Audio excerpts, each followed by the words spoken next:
Presiden Joko Widodo akhirnya buka suara terkait polemik alih status 75 pegawai Komisi Pemberantasan Korupsi yang tidak lulus tes wawasan kebangsaan. Jokowi meminta agar 75 pegawai yang tidak lulus tersebut tidak diberhentikan serta-merta dari KPK. Apakah nasib 75 pegawai KPK otomatis terselamatkan dengan turun gunungnya Presiden Jokowi?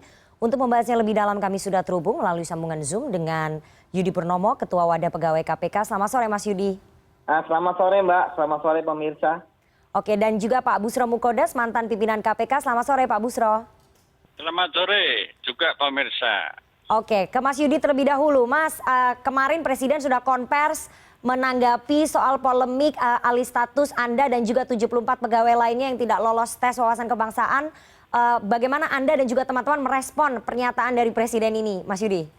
Ya, tentu saja kami pertama berterima kasih ya kepada Presiden yang langsung menyikapi terkait dengan permasalahan yang terjadi terhadap 75 pegawai KPK. Artinya Presiden sangat konsen ya terhadap masalah yang menimpa kami terkait dengan efek dari revisi Undang-Undang KPK di mana seluruh pegawai KPK wajib menjadi ASN. Yang mana nanti rencananya kan tanggal 1 Juni itu seluruh pegawai KPK akan dilantik menjadi ASN pada rencananya. Dan kami melihat bahwa di situ Pak Presiden Jokowi sudah jelas menyebutkan bahwa ada ada pertimbangan dan putusan dari Mahkamah Konstitusi bahwa tidak boleh merugikan pegawai. Seperti itu. Dan yang tidak boleh merugikan pegawai kan macam-macam, termasuk saat ini ketika keluarnya SK ya terkait bahwa kami harus menyerahkan tugas dan tanggung jawab kepada atasan. Saja kami yang biasanya giat dalam memberantas korupsi gitu kan. Saya sendiri sebagai penyidik biasanya memeriksa saksi gitu kan, atau menyita sesuatu barang atau melakukan tindakan penyidik. Ya otomatis karena tugas dan tanggung jawab saya sudah diserahkan kepada atasan per hari kemarin, ya maka saya sudah tidak lagi terlibat dalam penanganan kasus sampai dengan ada putusan lagi dari pimpinan selanjutnya. Seperti itu Mbak. Oke Pak Busro, kalau tadi Mas Yudi mengatakan sangat berterima kasih begitu kepada Presiden Jokowi, ini adalah bentuk concern dari Presiden kepada pemberantasan korupsi. Apakah memang pernyataan pers dari Presiden itu sebagai langkah penyelamatan yang berdampak atau malah tidak memiliki dampak apapun Pak Busro menurut Anda? Ya sebetulnya kalau saya membaca poin-poin dari pernyataan Presiden itu maksud baiknya belum mencerminkan kebutuhan dari apa yang menjadi kepentingan terutama 75 pegawai KPK yang dilakukan tindakan-tindakan yang bersifat menistakan itu. Itu bentuk penistaan. Dan bahkan itu bentuk terrorizing secara mental. Dia, keluarganya itu mengalami terrorizing itu. Oleh karena itulah maka Presiden karena sebagai orang yang paling bertanggung jawab perlu untuk melakukan langkah-langkah hukum melalui pembantu-pembantunya bahwa keputusan Ketua KPK BKK sama teman-temannya itu adalah keputusan yang perlu dinyatakan. Dinyatakan apa? Dinyatakan batal karena itu tidak punya landasan hukum sama sekali, tidak mempunyai landasan moral sama sekali, bahkan merupakan tindakan yang sewenang-wenang. Tentu wajar kalau teman-teman itu yang saya mengetahui integritasnya selama ini sudah terbukti, kualitas kebangsaan, komitmen kebangsaannya.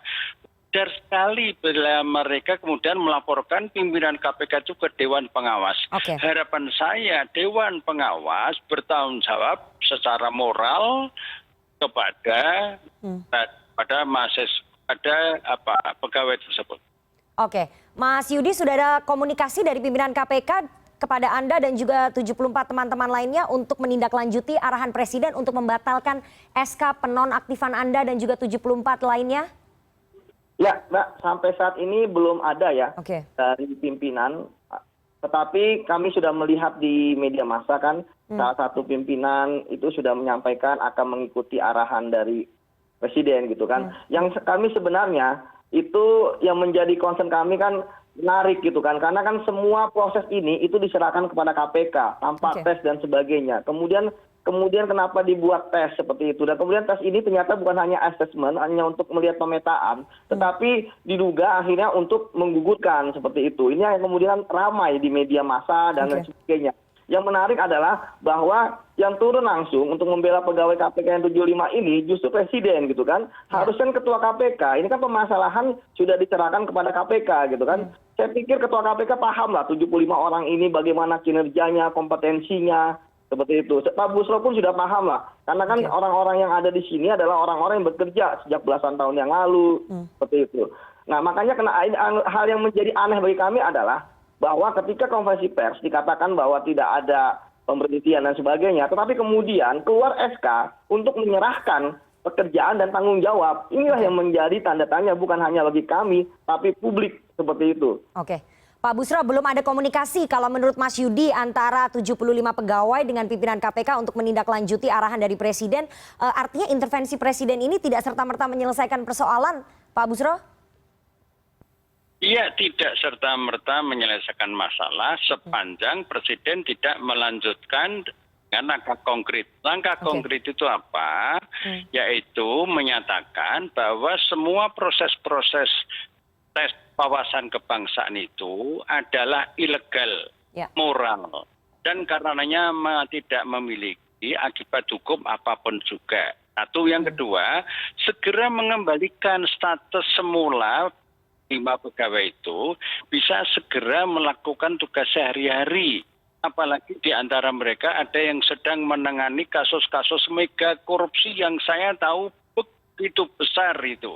Nah kalau ini tidak segera diaktifkan, ibaratnya seperti kolonel disuruh datang ke kantor, senjatanya dilucuti, dan mereka tidak diberi tugas apapun juga. Levelnya kolonel itu.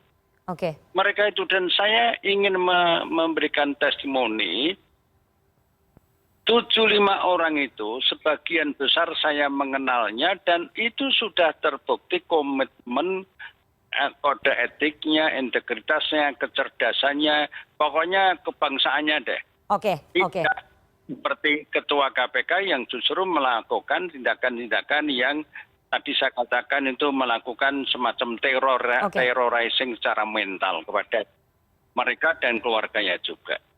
Kalau menurut Pak Busro, berdasarkan pengalaman Pak Busro, 75 orang ini memiliki wawasan kebangsaan yang sudah tidak perlu lagi untuk diragukan dan juga komitmennya. Tapi Presiden kemarin dalam konferensi pers juga berpendapat untuk memperbaiki jika ada kekurangan bisa melalui pendidikan kedinasan tentang wawasan kebangsaan. Mas Yudi, Anda dan kawan-kawan siap tidak mengikuti pelatihan dinas tersebut? Kalau Presiden sampai mengatakan seperti itu dan itu nanti dilaksanakan betul, saya harus mengatakan jangan-jangan di balik itu lalu ada kepentingan yang tersembunyi. Apa itu? Mereka yang sedang menangani kasus-kasus mega korupsi itu dengan disekolahkan lanjutan itu, dinas lanjutan itu, kemudian lalu kandas kasusnya. Harus mengatakan seperti itu. Nah, oleh karena itu harus segera dikembalikan. Sekolah dan tidak itu harus ada evaluasi. Mohon maaf, Presiden jangan menggunakan model manajemen selera. Sebenarnya harus penuh dengan narasi manajemen, cara berpikir yang akademik, dan banyak pembantunya yang cukup untuk itu. Baik. Mas Yudi, tadi disampaikan oleh Pak Busro bahwa soal nanti pendidikan kedinasan harus ada evaluasi, belum tentu juga bisa dilakukan, tapi Anda siap tidak bersama dengan teman-teman untuk melaksanakan pendidikan kedinasan jika memang itu diperlukan, Mas Yudi? Ya, pendidikan kedinasan bukan barang baru bagi kami, Mbak ya. Sejak dari awal masuk, kemudian ingin menduduki suatu jabatan, di Kaltim dan sebagainya. Tetapi yang paling penting adalah bahwa ketidakjelasan mengenai 75 orang ini akibat adanya tes yang diada-adakan yang kemudian menjadi efeknya seperti domino seperti sekarang, inilah yang menjadi concern kami seperti itu. Harusnya kan tidak ada yang permasalahan seperti ini. Kemudian yang kedua, bahwa terkait dengan kedinasan ini, saya pikir penting bahwa pernyataan Presiden berarti ini sekaligus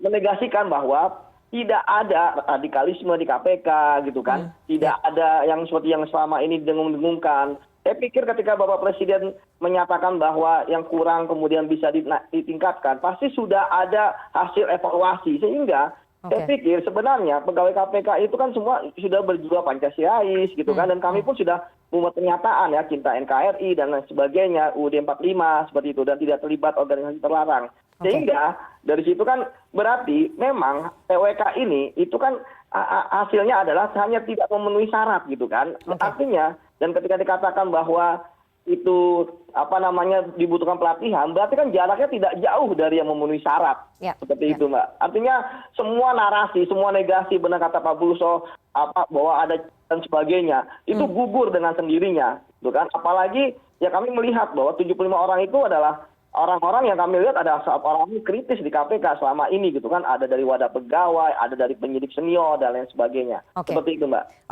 Pak Busro, tindakan sistematis berulang kali terjadi untuk melemahkan pemberantasan korupsi baik kepada para pegawai maupun kepada internal sistem di KPK. Apakah setelah polemik ini bisa mereda sedikit, Anda meyakini ini akan berhenti atau masih akan ada gangguan-gangguan berikutnya terhadap 75 orang ini dan juga internal KPK?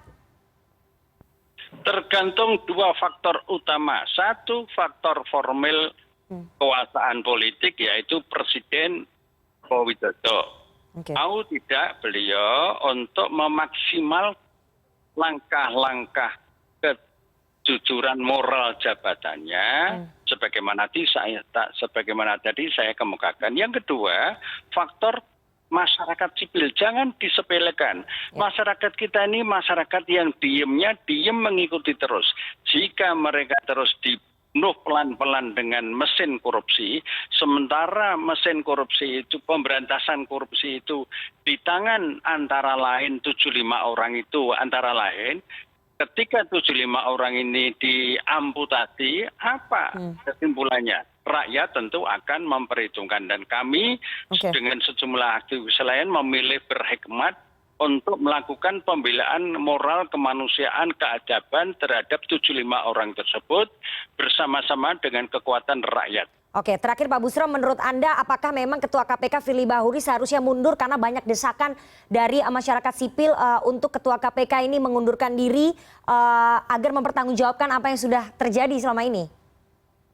Karena fakta-faktanya tadi sudah dikemukakan, itu faktual semua. Dia telah melakukan pelanggaran kode etik. Bahkan ketika menjadi deputi penindakan di KPK dulu pun juga sudah pernah diperiksa melakukan pelanggaran kode etik. Maka seharusnya pimpinan KPK 5 orang itu mengambil keputusan. Untuk apa? Agar Ketua KPK ini berhenti dengan sendirinya. Kalau tidak, tergantung pada Presiden. Kalau Presiden misalnya hendak untuk memberhentikan, itu bagus sekali, kita doakan. Tetapi jika itu pun misalnya tidak diambil keputusan, kami elemen masyarakat sipil akan melakukan langkah-langkah yang penuh keadaban, penuh dengan nuansa moral dalam rangka untuk memundurkan Firly Bahuri itu. Memalukan instansi kepolisian itu. Baik. Mas Yudi, sudah beberapa kali Ketua KPK disinyalir melanggar kode etik di internal KPK. Anda dan juga teman-teman melaporkan 5 pimpinan KPK termasuk Ketua KPK ke Dewan Pengawas. Tadi siang informasinya yang kami dapatkan. Apakah Anda yakin bahwa Dewan Pengawas akan memproses pelanggaran kode etik ke pimpinan KPK terutama kepada Ketua KPK? Ya, seperti yang saya sering katakan ya di media, bahwa kami akan terus berjuang, termasuk salah satunya secara konstitusi, yaitu kami melaporkan kepada Dewan Pengawas. Kami percaya bahwa Pak Tumpak selaku founding father KPK itu pasti akan melakukan proses, dan itu kan sudah terbukti ketika proses helikopter kemarin gitu kan. Nah, jadi kami percaya kepada Dewas akan melaksanakan tugas dan fungsinya, karena mereka ditunjuk langsung oleh Bapak Presiden untuk mengawasi kinerja pimpinan KPK. Seperti itu. Kita tunggu nanti bagaimana kelanjutannya soal nasib 75 pegawai setelah Presiden Joko Widodo memberikan arahan kepada pimpinan KPK untuk berkoordinasi dengan Badan Kepegawaian Negara dan juga dengan Kemenpan RB untuk menentukan bagaimana 75 pegawai KPK ini untuk bisa bertahan tetap menjadi pegawai. Terima kasih sekali 2 orang narasumber yang sudah bergabung sore hari ini, Mas Yudi Purnomo, Ketua Wadah Pegawai KPK, dan juga Pak Busro Mukodas, mantan pimpinan KPK. Sehat selalu Bapak-Bapak. Ya, terima kasih.